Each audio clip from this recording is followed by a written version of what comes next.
Price Lord. நீங்கள் எல்லாரும் சந்தோஷமாக இருக்கீங்கன்னு சொல்லி நான் நம்புகிறேன். இயேசு கிறிஸ்துவின் நாமத்தினாலே என் அன்பின் வாழ்த்துக்களை உங்களுக்கு நான் தெரிவித்துக் கொள்கிறேன். அது மாத்திரமல்லாமல் இந்த 2024ஆம் ஆண்டின் புத்தாண்டு வாழ்த்துக்களையும் நான் உங்களுக்கு தெரிவித்துக் கொள்கிறேன். நிச்சயமாகவே இந்த புத்தாண்டு உங்களுக்கு ஒரு ஆசீர்வாதமான ஆண்டாக அமையும். நீங்கள் இழந்த எல்லாவற்றையும் 2 மடங்கு திரும்ப பெற்றுக்கொள்வீர்கள். அதில் எந்தவித சந்தேகமும் இல்லை. இரட்டிப்பான நன்மைகளினாலே ஆண்டவர் உங்களை நிச்சயமாகவே ஆசீர்வதிப்பார். ஹல்லேலூயா. இன்றைக்கு ஆண்டவர் நம்மோடு கூட பேசுகிற ஒரு வார்த்தை கொலோசையர் 1வது அதிகாரம் 27வது வசனம். நான் உங்களுக்காக வாசிக்கிறேன். கொலோசையர் 1:27. கிறிஸ்துவானவர் மகிமையின் நம்பிக்கையாக உங்களுக்குள் இருப்பதே அந்த இரகசியம். அப்போஸ்தலனாகிய பவுல் இதை பரிசுத்த ஆவியின் உதவியோடு எழுதி வைத்திருக்கிறார். கிறிஸ்துவானவர் மகிமையின் நம்பிக்கையாக உங்களுக்குள் இருப்பதே அந்த இரகசியம். ஆம், கிறிஸ்துவானவர் மகிமையின் நம்பிக்கையாக நமக்குள் இருப்பது தான் மிகப்பெரிய இரகசியம். அதனால தான் நாம் இந்த பூமியில் வெற்றி உள்ளவர்களாக வாழ முடிகிறது. அநேக காரியங்கள் சில இரகசியங்களாய் வைத்திருப்பாங்க. அந்த இரகசியங்கள் எதற்கென்றால் அவர்களுடைய வெற்றிக்கு ஒரு வழியாக, வெற்றிக்கு ஒரு உறுதுணையாக அந்த இரகசியங்கள் இருக்கும். ஒரு தடவை நான் சின்ன வயசில் இருக்கின்ற பொழுது விளம்பரம் பார்த்து கொண்டிருந்தேன். அதில் சச்சின் டெண்டுல்கர், கபில் தேவ் சில அந்த அட்வர்டைஸ்மெண்ட்டில் வந்தாங்க. அதில் சச்சின் டெண்டுல்கர் கிட்ட கேட்பாங்க, நீங்கள் நல்லா ஆடுறதுக்கு என்ன சீக்ரெட் அப்படின்னு கேட்குற போது சச்சின் டெண்டுல்கர் சொல்லுவார், Boost is the secret of my எனர்ஜின்னு சொல்லுவார். அவர் சொல்லும்போது அந்த பூஸ்ட் அவரை அதிகமாக பருகுவாராம். அதிலிருந்து அவருக்கு ஒரு ஸ்ட்ரென்த்து கிடைக்கும்.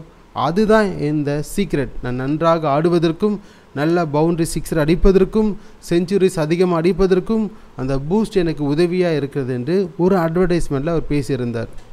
அதுபோல தான் இந்த பூமியில் நாம் செழிப்பாய் வாழ்வதற்கும், நாம் இந்த பூமியில் சாத்தானை ஜெயிப்பதற்கும், வெற்றியுள்ள ஒரு வாழ்க்கை வாழ்வதற்கும், சாதனையாளர்களாக மாறுவதற்கும் ஒரு ரகசியம் இருக்கிறது. அந்த ரகசியம் என்றால் கிறிஸ்துவானவர் மகிமை நம்பிக்கையாக நமக்குள் இருப்பதே. ஹல்லேலூயா. கிறிஸ்து நமக்குள்ளே இருக்கிற அந்த ரகசியத்தினால தான், மகிமை நம்பிக்கையாக இருக்கிறதுனால தான் நாம் இந்த பூமியில் இவ்வளவு காலம் உயிர் வாழ முடிகிறது, இவ்வளவு காலம் வெற்றியுள்ள ஒரு வாழ்க்கை வாழ முடிகிறது, பாவ இச்சைகளை மேற்கொண்டு வாழ முடிகிறது, பிசாசு கொண்டு வந்து வருகிற தந்திரங்களை மேற்கொண்டு நாம் வெற்றியுள்ள ஒரு ஜீவியத்தை, ஒரு பரிசுத்தமுள்ள ஒரு ஜீவியத்தை வாழ முடிகிறது. ஹல்லேலூயா. தைரியமாக சொல்லலாமா, கிறிஸ்துவானவர் மகிமையின் நம்பிக்கையாக நமக்குள்ளே இருக்கிறார். ஹல்லேலூயா. இந்த கான்சியஸ்னஸ் யாருக்கு இருக்கிறதோ அவங்க இந்த பூமியில் வெற்றியாளர்களாகவும் சாதனையாளர்களாகவும் மாறிவிடுவாங்க. கிறிஸ்துவானவர் மகிமை நம்பிக்கையாக நமக்குள்ளே இருப்பதற்கு நாம் என்ன செய்யணும்னா, வெளிப்படுத்தல் விசேஷம் 3வது அதிகாரத்தை நாம் வாசிக்கின்ற பொழுது 20வது வசனத்தை வாசிக்கின்ற பொழுது ஆண்டவர் சொல்கிறார், இதோ வாசற்படியிலே நின்று தட்டுகிறேன், ஒருவன் என் சத்தத்தை கேட்டு கதவை திறந்தால் அவனிடத்தில் நான் பிரவேசித்து அவனோடே போஜனம் பண்ணுவேன், அவனும் என்னோடே போஜனம் பண்ணுவான்.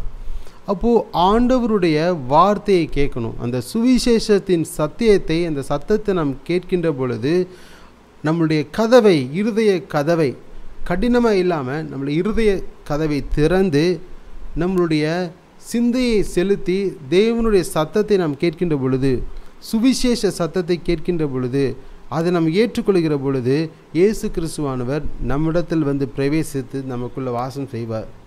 அது மாத்திரமில்லாமல் எபேசியர் 3வது அதிகாரம் 17ஆம் வசனத்தை நாம் வாசிக்கின்ற பொழுது அதில் இப்படியாக சொல்லியிருக்கிறது, விசுவாசத்தினாலே கிறிஸ்து உங்கள் இருதயங்களில் வாசமாக இருக்கும். அப்போ நம்ம இயேசு கிறிஸ்துவை விசுவாசிக்கின்ற பொழுது, ஏசப்பா நீங்கள் தான் இந்த பூமிக்கு இறங்கி வந்தீங்க, எனக்காக வந்தீங்க, என் பாவங்களை சுமந்தீங்க, என் சாபங்களை தீர்த்துட்டீங்க, எனக்கு ஒரு புதிய வாழ்க்கையை கொடுத்துட்டீங்க, எனக்கு நித்திய ஜீவனை கொடுத்துருக்கீங்க, நீரே என்னுடைய சொந்த இரட்சகராக இருக்கிறீர், நீரே என்னுடைய தெய்வமாக இருக்கிறீர் என்று எந்த மனிதர்கள் இயேசுவை ஏற்றுக்கொள்கிறார்களோ விசுவாசத்தின் மூலமாக அவர்களுடைய இருதயங்களில் வந்து வாசமாக இருப்பார். ஹல்லேலூயா. அநேகர் தேவனுடைய சத்தியம் நிறைந்த வார்த்தை கேட்கப்படுகிறது, பிரசங்கிக்கப்படுகிறது, அதை கேட்காமல் தங்கள் இருதய கதவை மூடிக்கொள்கிறாங்க. அவங்களுக்குள்ளே இயேசு கிறிஸ்து பிரவேசிக்க மாட்டார். யார் இருதயத்தின் கதவை திறந்து இயேசுவை ஏற்றுக்கொள்கிறார்களோ அவர்களுடைய விசுவாசத்தை கனப்படுத்தி அவங்க இருதயத்துக்குள்ள வாசம் செய்து அவர்களோடு போஜனம் பண்ணுவார். அவர்களும் அவரோடு கூட போஜனம் பண்ணுவார்கள். தேவன் அவர்களோடு கூட பேசுவார், அவர்களும் தேவனோடு கூட பேசுவார்கள். நாம் தேவனோடு கூட பேசுவோம், இயேசுவோடு கூட பேசுவோம், இயேசுவும் நம்மோடு கூட பேசுவார் வார்த்தைகளின் மூலமாக. எவ்வளோ பெரிய அதிசயம், எவ்வளோ பெரிய ரகசியம், எவ்வளோ பெரிய ஆச்சரியம் இல்லை? ஒரு மகிமையின் தேவன், வானத்தையும் பூமியும் உண்டாக்கின இயேசு கிறிஸ்து தம் வார்த்தையினாலே இந்த வானத்தையும் பூமியையும் உண்டாக்கி இருக்கிறார். அவர் இந்த பூமியில் இறங்கி நம்முடைய இருதயத்துக்குள் வாசம் செய்கிறது என்றால் எவ்வளோ பெரிய அதிசயம், ஆச்சரியம்! இதெல்லாம் தேவன் நம் மீது வைத்திருக்கிற கிருபை. அப்போது இன்றைக்கு நீங்கள் உங்கள் இருதய கதவை திறந்து என் உள்ளத்துக்குள்ளே வாரும் என்று சொல்லுகிற பொழுது, விசுவாசத்தில் ஒரு படி எடுத்து வைத்து என் இருதயத்தில் நீங்கள் என் வாழ்க்கையை மாற்றும் என்று சொல்லுகிற பொழுது, இயேசு கிறிஸ்து உங்கள் இருதயத்துக்குள் உங்களுக்குள்ள அவருடைய வல்லமையை கொடுத்து உங்களை இந்த பூமியில் வெற்றியாளர்களாக மாற்றுவார். ஹல்லேலூயா! எத்தனை பேர் விசுவாசிக்கிறீங்க?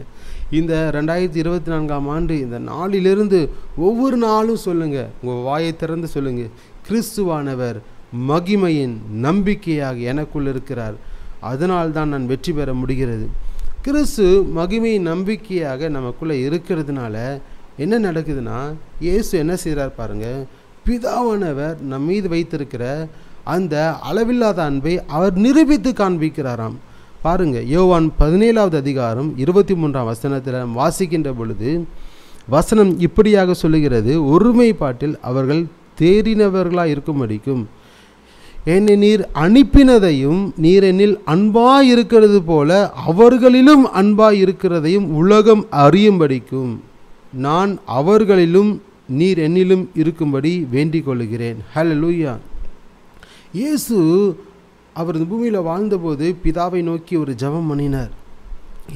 பிதாவே, நீர் என்னில் அன்பாய் இருக்கிறீர் அல்லவா, அதுபோல அவர்களிலும் அன்பாய் இருக்கணும். அவர்கள்லாம் யாருன்னா, இயேசு அவரை ஏற்றுக்கொண்ட அந்த சீஷர்களை பார்த்து தான் இந்த ஜெபத்தை பிதாவினிடத்தில் ஏறெடுத்து கொண்டிருக்கிறார். ஏன்னால் சீஷர்களை கூப்பிட்டு 2 பேராய் ஊழியத்துக்கு அனுப்பி கொண்டிருக்கிறார். அவர்கள் ஊழியம் செய்ய போகிற பொழுது அவர்களை எப்படி பிதாவானவர் இயேசுவை அனுப்பினாரோ அதே போல் இயேசு அவர்களை இந்த பூமிக்கு அனுப்பினார். பூமிக்கு அனுப்பி அவர்களுடைய வார்த்தைகளை அவர்கள் கேட்கிறார்களா, கேட்டு இயேசுவை ஏற்றுக்கொள்ள வேண்டும் என்று அவர்களை அனுப்புகிறார். அவர்களுக்காக தான் சொல்கிறார், நீர் என்னில் அன்பாய் இருக்கிறது போல அவர்களிலும் நீர் அன்பாய் இருக்கணும். ஏனென்றால் இந்த உலகம் அறிந்து கொள்ளணும், அவர்களில் நீர் அன்பாய் இருக்கிறீர் என்பதை உலகம் அறிந்து கொள்ளணும். நான் அவர்களிலும் நீர் என்னிலும் இருக்கும்படி வேண்டிக் கொள்ளுகிறேன். நீங்கள் எனக்குள்ளே இருக்கீங்க, அதுபோல் நான் அவர்களுக்குள்ளே இருக்கணும், என்னுடைய சீஷர்களுக்குள்ளே இருக்கணும்.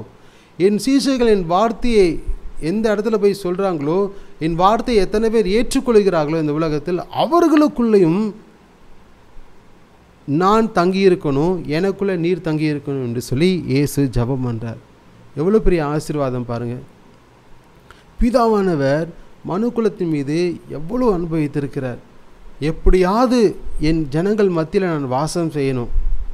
ஏன்னா ஜனங்களுக்குள்ள பாவம் இருந்ததுனால தான் அவரால் வாசம் செய்யவே முடியலை. அதற்காக தான் அந்த பாவத்தை நிவர்த்தி செய்யும் ஒரு கிருபாதர பலியாக தான் இயேசு கிறிஸ்துவை இந்த பூமிக்கு அனுப்பினார். அவர் மூலமாக மனிதர்களுடைய இருதயத்தில் அவர் வாசம் செய்ய அவர் விருப்பப்படுகிறார். ஹல்லேலூயா! அப்போது ஒரு மனுஷன் இயேசுவின் சத்தத்தை கேட்டு, சுவிசேஷத்தின் சத்தத்தை கேட்டு அவரை விசுவாசிக்கின்ற பொழுது இயேசு கிறிஸ்து அந்த மனிதர்களுக்குள்ளே தங்குகிறார்.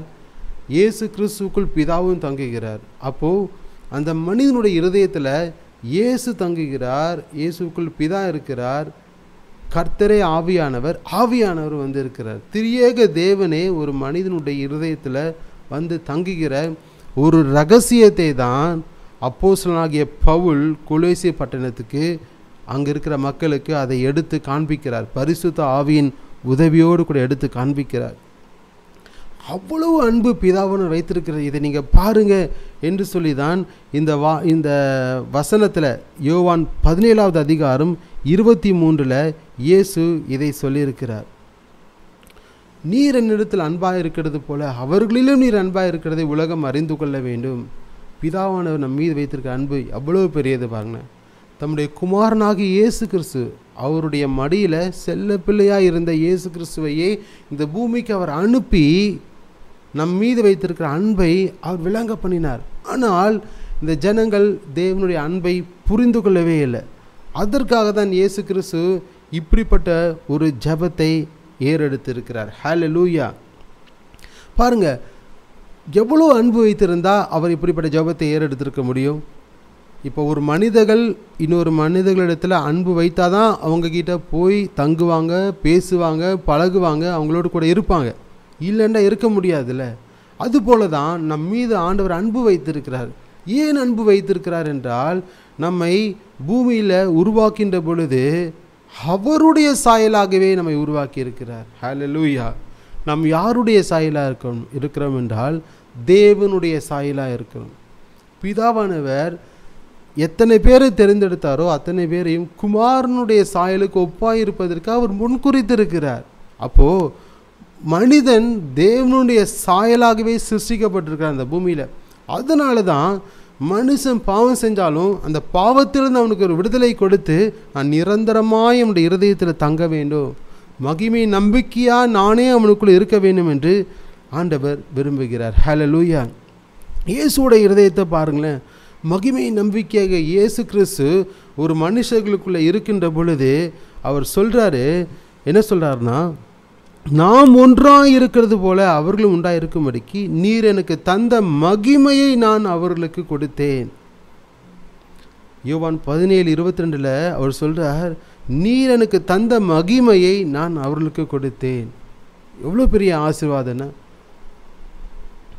இங்கே இயேசு கிறிஸ்து சொல்கிறாரு, எனக்கு நீர் கொடுத்த மகிமையை நான் அவர்களுக்கு கொடுத்தேன்.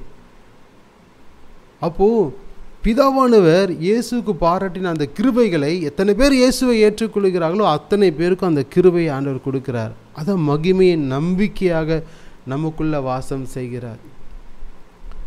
உன்னதத்தில் இருக்கிற ஆசீர்வாதங்களுக்கு பங்குள்ளவர்களாய் நம்மை மாற்றுகிறார். கிறிஸ்து இயேசுவின் மூலமாய் உன்னதத்தில் இருக்கிற ஆசீர்வாதங்களுக்கு பங்குள்ளவர்களாய் நம்மை மாற்றியிருக்கிறார். உன்னதத்தின் ஆசீர்வாதங்களை நமக்கு கிறிஸ்துவின் மூலமாய் கொடுத்திருக்கிறார். நம்மை கிறிஸ்துவை போலவே மாற்றியிருக்கிறார். அவருடைய குணாதிசயங்கள் நமக்குள்ளே வர வேண்டும் என்று அவர் நமக்குள்ள இயேசுவையே அருளி இருக்கிறார். இயேசுவையே அருளி இருக்கிறார். எவ்வளோ பெரிய ஆசீர்வாதம். ஒரு குறையும் இருக்கக்கூடாது. உன்னதங்களில் வலது பார்சத்தில் இயேசுவை எப்படி பிதாவானவர் உட்கார வைக்கிறாரோ அதே ஆசீர்வாதத்தை எத்தனை பேர் இயேசு கிறிஸ்துவை ஏற்றுக்கொண்டு அவருடைய சீஷர்களாய் மாறி இயேசுவை பிரதிபலிக்கிறார்களோ அத்தனை பேருக்கும் அந்த கிருபையை பிதாவானவர் கொடுக்கிறார். அந்த அன்பை தான் இயேசு கிறிஸ்து வெளிப்படுத்தி காண்பிக்கிறார். என்னை நீர் நேசித்தீங்களே பிதாவே, எனக்கு ஒரு உன்னதமான இடத்தை கொடுத்துருக்கீங்களே, அதே போல் உம்முடைய வார்த்தையின்படி இந்த பூமிக்கு நான் உம்மால் அனுப்பப்பட்டேன். என்னுடைய வார்த்தைகளை எத்தனை பேர் கேட்கிறார்களோ, எத்தனை பேர் ரட்சிக்கப்படுகிறார்களோ அத்தனை பேருக்கும் அப்பா நீர் எனக்கு கொடுத்த மகிமை அவர்களுக்கும் கொடுத்து அவர்களையும் உன்னதத்தின் ஆசீர்வாதங்களாலே நிரப்புங்க என்று சொல்லி இயேசு கிறிஸ்து ஜெபம் பண்றார். ஹல்லேலூயா. உன்னதத்தின் ஆசீர்வாதங்களை கொடுக்கிறார். உச்சிதமான ஆசீர்வாதங்களை கொடுக்கிறார். பிலிப்பியர் 4வது அதிகாரம் 19ஆம் வசனத்தை வாசிக்கின்ற பொழுது தேவன் என்ன செய்கிறார் பாருங்க. தேவன் தம்முடைய ஐஸ்வர்யத்தின்படி உங்கள் குறைவையெல்லாம் கிறிஸ்து இயேசுக்குள் மகிமையிலே நிறைவாக்குகிறார்.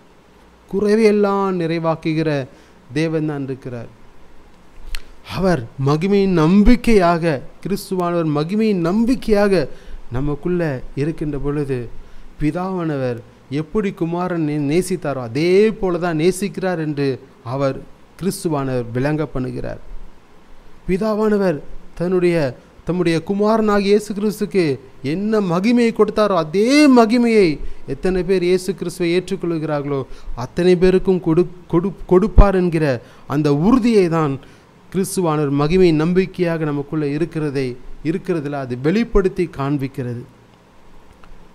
எல்லா குறைவும், என்ன குறைவு இருந்தாலும் எல்லா குறைவும் கிறிஸ்து இயேசுவுக்குள் மகிமையிலே உங்களுக்கு நிறைவாக்குகிற தேவனாய் இருப்பார். ஹல்லேலூயா. இந்த வருஷத்தில் பாருங்களேன், இந்த வருஷத்தின் துவக்கத்திலிருந்து என்னென்னலாம் குறைவுகள் இருக்கிறதோ கிறிஸ்துவானவர் மகிமை நம்பிக்கையாக நமக்குள்ளே இருக்கிறதுனால அந்த குறைவுகள்லாம் நிறைவாய் மாறப்போகிறது. ஹல்லேலூயா. அற்புதத்தை ஆண்டவர் செய்து அதை நிறைவாய் மாற்றுவார். 5 அப்பமும் 2 மீனை கொண்டு 5000 பேருக்கு போஷிக்கும்படிக்கு மிகப்பெரிய அற்புதத்தை செய்தாரே, குறைவுகளை நிறைவாய் மாற்றினாரே. ஆண்டவர் உங்கள் வாழ்க்கையில் அந்த குறைவுகளை நிறைவாய் மாற்ற மாட்டாரா? ஆண்டவர் அதற்கென்று தான் உங்களை தெரிந்தெடுத்திருக்கிறார். அவருடைய சாயலாகவே நம்மை உருவாக்கி இருக்கிறார். அவருடைய மகிமை வெளிப்படுத்துவதற்காக, அவருடைய மகிமை நமக்குள்ளிருந்து வெளிப்படுவதற்காக அவர் நம்மை உருவாக்கி இருக்கிறார். மகிமை நம்பிக்கையாக நமக்குள் இருக்கிறார். என் மகிமை உன்னிடத்தில் விளங்கும் என்று ஆண்டவர் சொல்லியிருக்கிறார். என் மகிமை உன்மேல் வந்து தங்கும் என்று ஆண்டவர் சொல்லி இருக்கிறார். இருள் பூமியையும் காரிருள் ஜனங்களையும் மூடும், ஆனாலும் உன்மேல் கர்த்தர் உதிப்பார். அவருடைய மகிமை உன்மேல் வந்து தங்கியிருக்கும். கர்த்தருடைய மகிமை உனக்குள்ளிருந்து வெளிப்பட போகிறது. ஹல்லேலூயா. நீ போகிற இடங்களில் கர்த்தருடைய மகிமை உனக்குள்ளிருந்து வெளிப்பட போகிறது. உன்னை பார்க்கிறவர்கள் உன்னை பார்க்க மாட்டாங்க, இயேசு கிறிஸ்துவை பார்க்க போகிறாங்க. ஒவ்வொரு நாளும் மகிமையின் நம்பிக்கையாக கிறிஸ்து எனக்குள்ள வாசமாக இருக்கிறார். அது மாத்திரமில்லாமல் அவர் மகிமையின் நம்பிக்கை நமக்குள்ளே இருக்கின்ற பொழுது என்ன நடக்குதுன்னா, இயேசு நம்முடைய ஆவியை அவர் உயிர்ப்பிக்கிறாராம். ஆவியை உயிர்ப்பிக்கிறாராம். அவருடைய மகிமையை கொடுக்கிறார். நம்ம குறைவையெல்லாம் நிறைவாய் மாற்றுகிறார். பிதாவின் அன்பை நமக்கு வெளிப்படுத்தி காண்பிக்கிறார். நம்முடைய ஆவியை அவர் நம்முடைய ஆவிக்கு அவர் ஜீவனை கொடுத்து கொண்டே இருக்கிறார். பாருங்கள், ரோமர் 8வது அதிகாரம் 10ஆம் வசனத்தை உங்களுக்காக வாசிக்கிறேன்.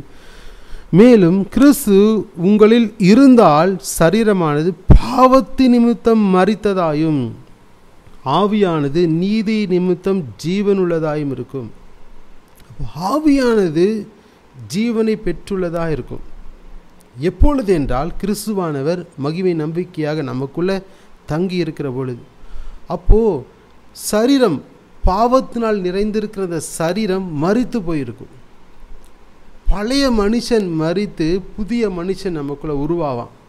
ஒரு டிரான்ஸ்ஃபார்மேஷனை ஆண்டவர் கொடுக்கிறார். கிறிஸ்துவானவர் மகிமையின் நம்பிக்கையாக நமக்குள்ளே இருப்பதற்கு ஒரு காரணம் என்னென்னா, நம்மை அவரை போலவே மாற்றணும். ஹல்லேலூயா. அதற்காக தான் மகிமையின் நம்பிக்கையாக நமக்குள்ளே இருக்கிறார். ஏதோ ஒரு காரியத்துக்காக இல்லை, அதற்காக தான் நம்மை அவரை போல மாற்றணும்.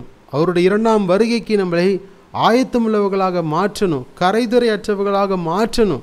அதற்காக தான் இயேசு கிறிஸ்து மகிமையின் நம்பிக்கையாக நமக்குள்ளே இருக்கிறார்.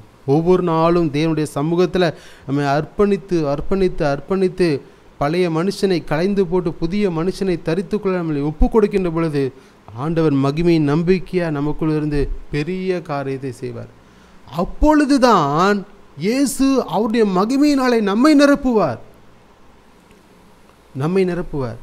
இந்த 2024 இந்த தொடக்கத்திலிருந்தே ஒவ்வொரு நாளும் பழைய மனுஷனை களைந்து போடுவதற்கு என்னெல்லாம் செய்யணுமோ தேவனுடைய சமூகத்தில் அவருடைய பாதத்தில் உபவாசத்தினாலும் ஜபத்தினாலும் வேத வாசிப்பினாலும் அவரை தேடி தேடி தேடி அவருடைய சமூகத்தில் நம்மை முழுவதுமாக அர்ப்பணித்து பழைய மனுஷனை களைந்து போட்டு புதிய மனுஷனை நாம் தரித்து கொள்கிறவர்களாக மாறுகிறோம். அதற்காக தான் இயேசு நம்ம இருதயத்தில் வந்து வாசம் செய்கிறார். பாருங்கள், எபேசியர் 4வது அதிகாரம் 22லேருந்து 24ஆம் வசனம் வரைக்கும் வாசிக்கின்ற போது, அந்தபடி முந்தின நடக்கைக்குரிய மோசம் போக்கும் இச்சைகளாலே கெட்டுப்போகிற பழைய மனுஷனை நீங்கள் களைந்து போட்டு, பழைய மனுஷன் முற்றிலுமாக களைந்து போடணும்.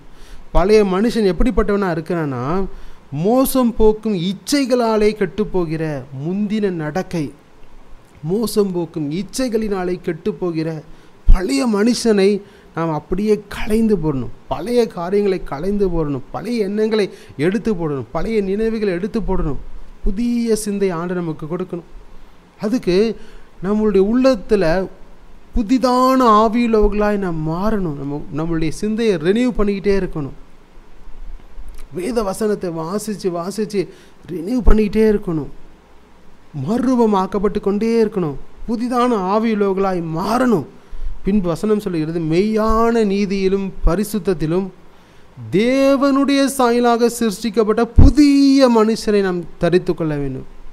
மெய்யான நீதினால் நிரம்பி இருக்கணும், பரிசுத்தத்தில் நிரம்பி இருக்கணும். தேவனுடைய சாயலாக சிருஷ்டிக்கப்பட்ட புதிய மனுஷனை நாம் தரித்து கொள்ளணும்.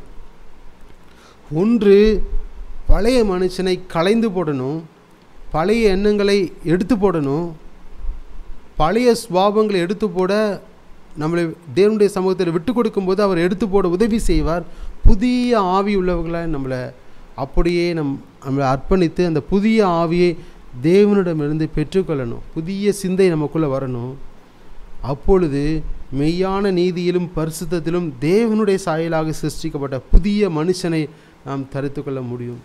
தேவனுடைய சாயல் நமக்குள்ளே வரணும்.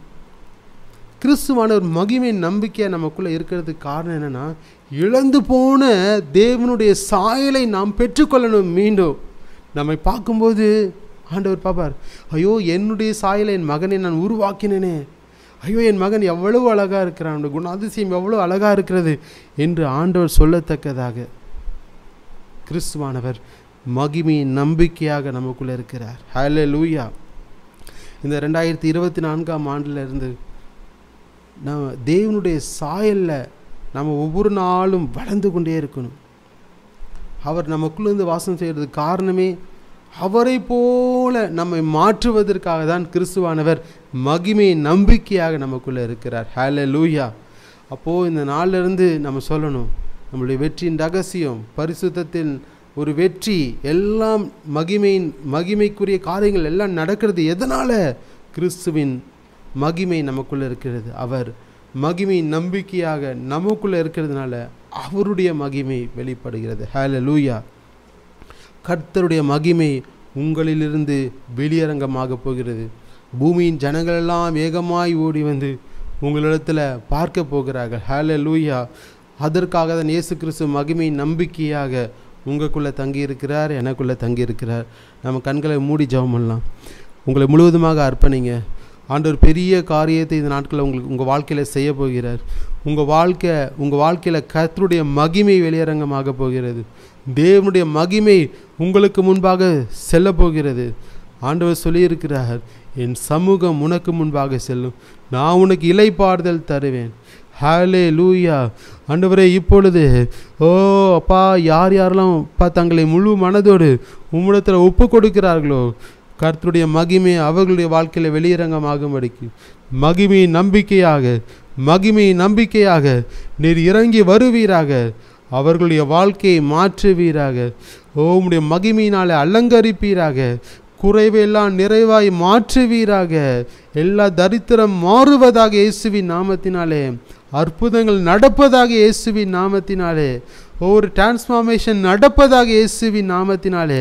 பெரிய ஆசீர்வாதங்களை சுதந்திரித்துக் கொள்ளுகிறதுக்கு பெரிய காரியங்களை இப்போது இவர்கள் வாழ்க்கையில் செய்வீராக. ஹல்லேலூயா. அப்பா, இப்பொழுது ஒரு டிரான்ஸ்ஃபிகரேஷன் உண்டாகட்டும் ஆண்டவரே, ஒரு டிரான்ஸ்ஃபார்மேஷன் உண்டாகட்டும் ஆண்டவரே. வாழ்க்கை மாறட்டும் அப்பா, போராட்டங்கள் மறைந்து போகட்டும் ஆண்டவரே. புதிய காரியத்தை செய்யுங்க ஆண்டவரே. இதோ நான் சகலத்தையும் புதிதாக்குகிறேன். ஒருவன் கிறிஸ்துவுக்குள் இருந்தால் அவன் புது சிருஷ்டியாய் இருக்கிறான். இதோ நான் சகலத்தையும் புதிதாக்குகிறேன். புதிதான காரியங்களை செய்கிறீரப்பா, அதற்காக ஸ்தோத்திரம் அப்பா. கிரகிக்க முடியாத பெரிய அதிசயமான காரியங்களை எங்கள் ஆண்டவராகிய இயேசுவே ஒவ்வொருவருடைய வாழ்க்கையில செய்யுங்க. எங்கள் வாழ்க்கையில செய்யுங்க. இரட்டிப்பான நன்மையினால இப்பொழுது நிரப்புங்க ஆண்டவரே. இழந்து போன ஆசீர்வாதத்தை மீண்டும் பெற்றுக்கொள்ள வழி வாசல்களை திறந்தருளுங்க ஆண்டவரே. திறந்த வாசலை எங்களுக்கு முன்பாக வைத்திருக்கிறேன்னு சொல்லியிருக்கீங்க. ஒருவனும் பூட்டக்கூடாதபடிக்கு திறக்கிறவரும் ஒருவனும் திறக்கக்கூடாதபடிக்கு பூட்டுகிறவருமாகிய தாவீதின் திறவுகோல்களை கைகளில் ஏந்தி கொண்டிருக்கிறவர் இதோ திறந்த வாசலை உனக்கு முன்பாக வைத்திருக்கிறார் என்று சொல்லியிருக்கிற அந்த வார்த்தையின்படியே இப்பொழுது நடப்பதாக. கர்த்தர் அற்புதங்களை செய்வீராக. ஒவ்வொருவரையும் இயேசுவின் நாமத்தில் ஆசீர்வதிக்கிறேன் அப்பா. கிறிஸ்துவானவர் மகிமை நம்பிக்கையாக நீர் எங்களுக்குள்ள வாசம் செய்வீராக. கர்த்தர் மகிமைப்படுவீராக. இயேசு கிறிஸ்துவின் நாமத்தில் ஜெபிக்கிறேன் எங்கள் நல்ல பிதாவே. ஆமேன், ஆமேன், ஆமேன். ஹல்லேலூயா. ஆண்டவர் உங்களை அபரிதமாக ஆசீர்வதிக்கிறார்.